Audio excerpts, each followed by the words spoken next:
O Flamengo é o time mais badalado e falado da América Latina, este é o fato. O Palmeiras chega muito perto, mas apenas o Carioca consegue movimentar o cenário tanto pelo futebol como pelo carisma do elenco. Não só em campo, mas o Flamengo move muitos debates sobre a postura fora de campo da organização e do elenco. E por falar em debates sobre o Flamengo, aposto que você pensou em um jogador em específico. Mesmo que o título do vídeo não deixasse claro no título, você saberia quem é o tema. Porque Gabigol certamente é o atleta mais polêmico do Flamengo e do Brasil inteiro. Pelo menos entre aqueles que estão em atividade no nosso país. Então, craque, fica com o guru, porque agora você vai descobrir o porquê de ser tão fácil odiar, e até gostar de Gabigol. E no final, a tal pergunta será respondida. Como ele vai se relacionar com o Tite no Flamengo após a novela que eles passaram sobre a convocação na seleção brasileira? Vamos lá, porque esse jogo vai ser difícil. Bom, por um lado, os motivos que levam a torcida rubro-negra a amar Gabigol são óbvios. Não tem mistério nenhum. Gabriel Barbosa é um dos maiores nomes não só dessa era vitoriosa que ele tem protagonizado desde o começo, mas também se consagra como um dos maiores atacantes da história do Flamengo. Atualmente, alguns ousam colocar ele na mesma prateleira de nomes como Romário, Leônidas da Silva, Adriano, Bebeto, Zizinho e Zico. Outros torcem o nariz quando veem isso, mas mesmo assim reconhecem o brilho de Gabriel. Em 4 anos, Gabigol tem um currículo lindo pelo rubro-negro. São 2 Libertadores, 2 brasileiros, uma Copa do Brasil e outros títulos como Recopas, Supercopas e Cariocas. E junto ao seu desempenho em campo, ele tem o que cativa o flamenguista. Ele tem aquilo que é preciso para mexer com o coração da torcida. Ele cativa através de comemorações. A sua marra é a típica do futebol carioca e acende o que é uma tradição de décadas do futebol do Rio de Janeiro. Ei, falando assim, até parece que ele é tão querido, não? Com tudo isso, eu sei que é complicado lembrar que ele é um dos jogadores mais antipatizados e antagonizados dos últimos anos do futebol brasileiro. De todos os lados, ele é alvo. Torcidas rivais, apresentadores, mesas redondas, conversas de boteco, conversas na internet. Digamos que Gabigol é o para-raio das maiores críticas que são feitas ao Flamengo.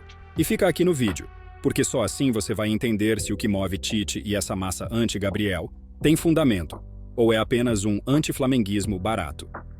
Em dezembro do passado, ironicamente, a pesquisa do UOL fez um levantamento de diversos votos, que apontavam Gabigol como o jogador mais chato do Brasil. Ele disputou o pódio com Felipe Melo e Daverson, mas ele de fato foi o líder da escolha. Alguns falam que é apenas inveja, uma tentativa de ofuscar a onda flamenguista que engoliu o futebol. A postura de Gabriel é como uma perspectiva, um 6 e um 9. Alguns enxergam a postura como arrogante e vaidosa. Outros cravam ele como um flamenguista nato, que defende seu clube e não abaixa a cabeça. De qualquer maneira, todos concordam que a sua personalidade forte existe, mas até onde isso é apenas uma personalidade forte.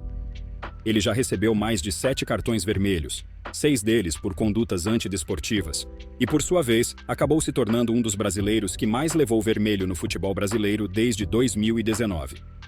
Um episódio recente de claro desrespeito foi Gabriel discutindo com Marcelo, Flamengo contra o Fluminense. O fato é que, querendo ou não, o que ele tende a escancarar é uma ousadia, que é normal, mas ela pode escalar facilmente para uma verdadeira prepotência.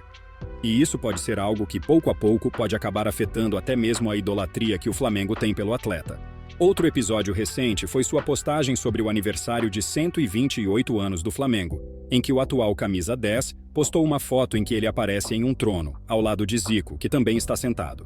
Outro jogador que está ao lado deles no desenho é Galinho, que está com uma coroa e uma taça da Conmebol Libertadores.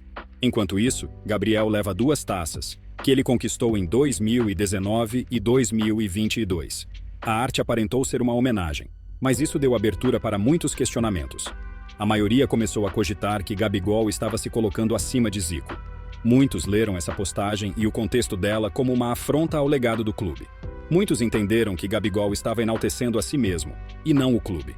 Enquanto Zico fez uma postagem em homenagem ao Flamengo, ao lado do pai e da família, mas todos eles prestando seu amor à camisa flamenguista. Essa polêmica levantou uma bola que estava sendo discutida há muito tempo.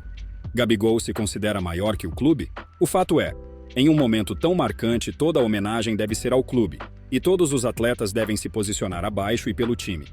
E isso não ficou tão claro na postagem de Gabriel. E em resposta, Gabriel se posicionou no dia 16 desse mês com outra postagem.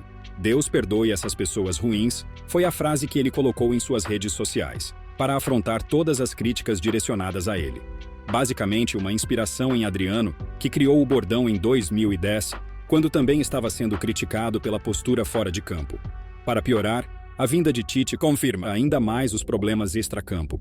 Desde a gerência de Dorival, Gabigol já estava com seu desempenho em queda. Agora, com a chegada do novo técnico, ele não só está mantendo seu jejum de gols, como está estagnado. E continue no vídeo, para entender a real fraqueza que pode acabar com Gabigol. Ele já é reserva há 9 partidas, e está há 12 semanas sem marcar um gol. Em 57 gols, Gabriel tem apenas 20 gols e 4 assistências.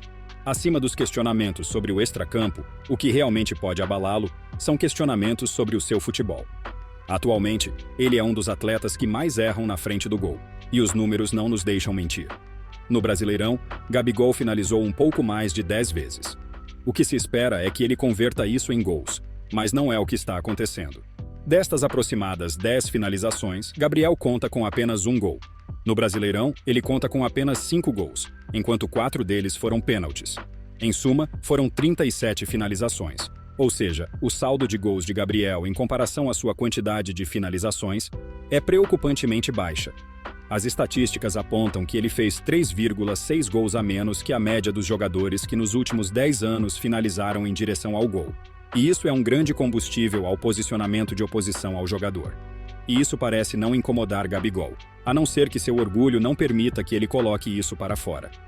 Recentemente, Carlos Alberto esteve em um podcast e o ex-atleta fez críticas a Gabriel, que podem sim condizer com a realidade. Gabriel Barbosa está na zona de conforto. O futebol já não é a sua prioridade, mas sim a sua marca e sua exposição. No momento, Gabigol é um jogador que vive do passado, que não chegou nos seus 30 anos, mas apresenta desempenho pior do que jogadores mais velhos. Metas precisam ser traçadas para ele.